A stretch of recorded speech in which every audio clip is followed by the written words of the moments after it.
নমস্কার, আমি কৃষ্ণনগরের সাংসদ মহুয়া মৈত্র বলছি। এই মেসেজটা, এই ভিডিওটা আমাদের বিজেপির ছোট্ট ছোট্ট মহিলা কর্মীদের জন্য।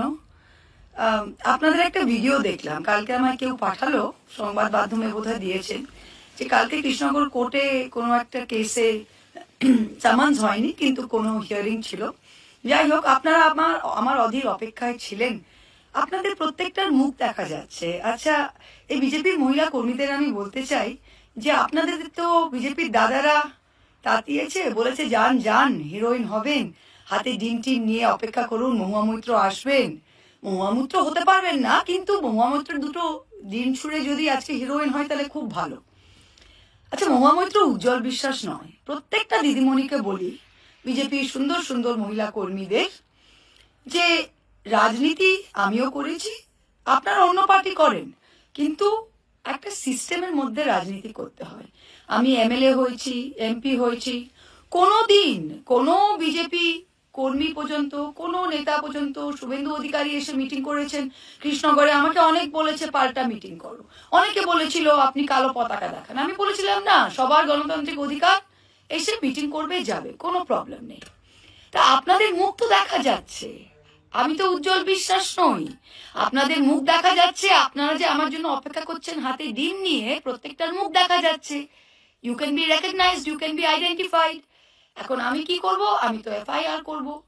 আপনারা হয়তো বলবেন যে না, পুলিশ তো আমাদের, পুলিশ তো বিজেপি, কিচ্ছু যায় আসে না, এফআইআর যদি না নেয়, আমি বাই নেম 156(3) করছি ম্যাজিস্ট্রেটের কাছে। ম্যাজিস্ট্রেট যদি না শুনে, সেটা আমি হাইকোর্ট করব, হাইকোর্ট যদি না করে আমি সুপ্রিম কোর্ট করব।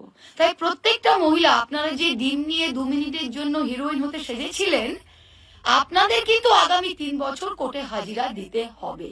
তখন কিন্তু কোনো বিজেপির দাদারা আপনাদের বাঁচাবে না। আপনারা মধ্যবিত্ত শিক্ষিত পরিবারের, দেখে তো মনে হচ্ছে ভালো কাপড় জামা পরা, সুইটলি দাঁড়িয়ে আছেন, তাই আমিও আপনাদের ভালো চাই। তাই মহুয়া মৈত্র নির্বাচিত সাংসদ। মহুয়া মৈত্র কেবল কৃষ্ণনগরের 4টে ওয়ার্ডে জিতে আসেনি, মহুয়া মৈত্র পুরো কৃষ্ণনগর লোকসভা কেন্দ্র থেকে নির্বাচিত সাংসদ। বুঝতে পারলেন? 60,000 ভোটে লিড পেয়ে আমি এই কেন্দ্র থেকে জিতেছি।